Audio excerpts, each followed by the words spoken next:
it would appear as though there's many a politician today who feels as though, oh, that's not important. What's important is the number of people that I have around me, the proverbial political posse, as it were.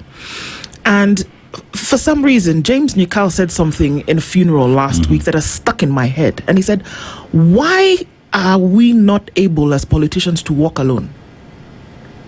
Why? You must come with people who are going to rubble rouse?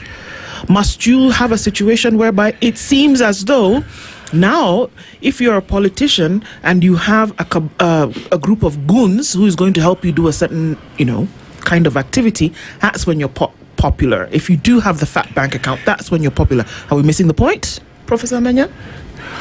Yeah, well, I mean, we're totally missing the point.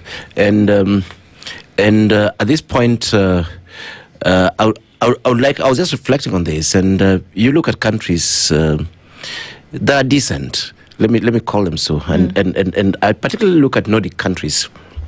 And I once took Kenyan politicians, their governors, and Governor Ruto then was the chair of the council. I took about 20-something governors there.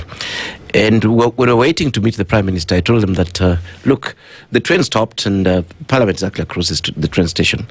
So I tell them that the guy walking in is the Prime Minister of Sweden. Of course, they ignored me. They felt, despite the fact that I'm the one who had taken them to Sweden. Yeah. Nobody bothered. It's like they didn't hear what I'd said. Then this guy comes, carrying a newspaper and a briefcase, sits down amongst, there was an interview happening on the floor of Parliament, ran by journalists inside of Parliament. And now the lady who was running the interview, told people that, look, the Prime Minister is here. Now you can pick your numbers, those who want to ask questions. That's when Ruto looked at me, the other Ruto, not William, Isaac. So Ruto looked at me and said, Alfred, that's the Prime Minister. I said, yes, I told you that's the Prime Minister. That's what he told me. No wonder these guys are developed. The Prime Minister was actually walking alone.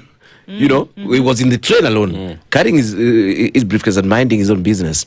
But Honorable Mtambu here and whatever, wherever they move, they now have this crowd that moves before them, kicking people and destroying things and doing whatever. It's backwardness. It's extreme backwardness. I've had occasion to experience this in two instances, which were just ridiculous. One of them was a meeting of ODM. I don't want to say the context because of emotional issues. And one of my friends, who's an aspirant, and I was with him, had been blocked. And guess what he was told? He was referred to these guys, and fellows had blocked the gate where the meeting was happening. He was referred to these fellows who told him, no, there's no problem, Mheshimiwa. You follow us. And these guys had a reinforced Prado. And that guy is hanging out of the Prado. And they drove and smashed the gate. Okay. Yes. And with guys falling off the Prado like angels from the skies. And they moved straight away to the podium. First, they installed their guy. Pop! On the seat. In a movie. They installed the guy. And it's like the meeting happened like nothing was going on. Of course, the guy was given a chance to address whatever. Nobody even said that, how could you enter our meeting like that? Yeah. Of course, there was one group blocking. There was another group, there was his own goons now. Pushing him in there. And I've seen this in funerals. I've seen it in many places.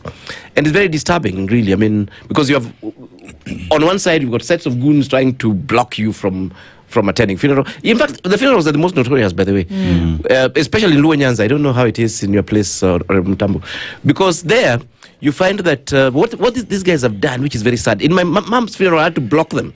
I had to block all politicians. They were very angry with me. But you know what they do? These guys, number one, they come late.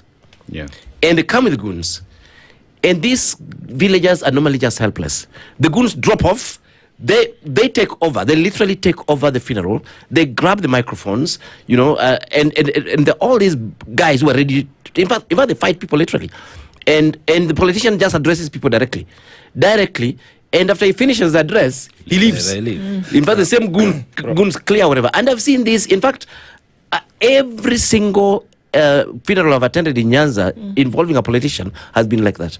Prof, and it's now beyond Prof. It's the Institute of Omenya. Yes, as agreed last time. as agreed last time.